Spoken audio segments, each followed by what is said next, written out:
नेपाल सरकारले सञ्चालनमा ल्याएको बिल प्रोत्साहन प्राइज कार्यक्रममा सहभागी हुन चाहनुहुन्छ? तपाईँलाई कार्यक्रममा सहभागी हुन आइरहेको छैन? आउनुहोस्, अहिले मान्छेले 10 लाख 15 लाख रुपियाँ 2 लाख रुपियाँ जितिसकेका छन्। आउनुहोस्, हामी बताउँछौँ तपाईँलाई कसरी जानुहोस्। सर्वप्रथम यो वेबसाइट हेर्नुहोस्, prize.ird.gov.np मा जानुहोस्। यसलाई क्लिक गरिसकेपछि तपाईँको यसरी यो खुल्छ। यसरी यो वेबसाइट खुलिसकेपछि तपाईँले यदि नगद बिल लिनुभएको छ भने यहाँ हेर्नुहोस्, बिल दर्ताहरू लेखेको छ। अहिले यसलाई यसरी तपाईँले यहाँ सार्दै जानु भने माथि यहाँ हेर्नुहोस्, सार्दै जानु भने नगद वा विद्युतीय क्युआर कोड भनेर लेखेको छ। यदि तपाईँले विद्युतीय क्युआर कोडबाट भुक्तानी गर्नुभएको छ भने तपाईँले केही पनि गर्नु परेन। यदि तपाईँले नगद भुक्तानी गर्नुभएको छ भने यही नगदलाई तपाईँले यहाँ क्लिक गर्नु।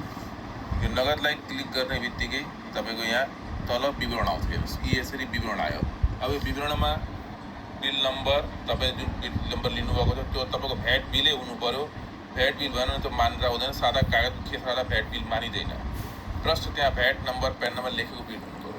त्यसो विक्रेताको प्यान नम्बर यसमा इन्ट्री गर्नुहोस्, बिल मिति, कुन मितिमा लिनुभएको, बिल रकम, कति रकमको त्यो बिल थियो र भुक्तानीको विवरण। यहाँ भुक्तानीको विवरण हेर्नुहोस्, त्यसमा नाम, मोबाइल नम्बर तपाईँको आफ्नो र ठेगाना सबै सुरु राखेर लास्टमा तपाईँले यसरी यो क्लिक गरिदिनु हो भने यहाँ ठ्याक्कसँग यो नगद भुक्तानी गरिएको बिलका लागि मात्र भनेर लेखेको छ।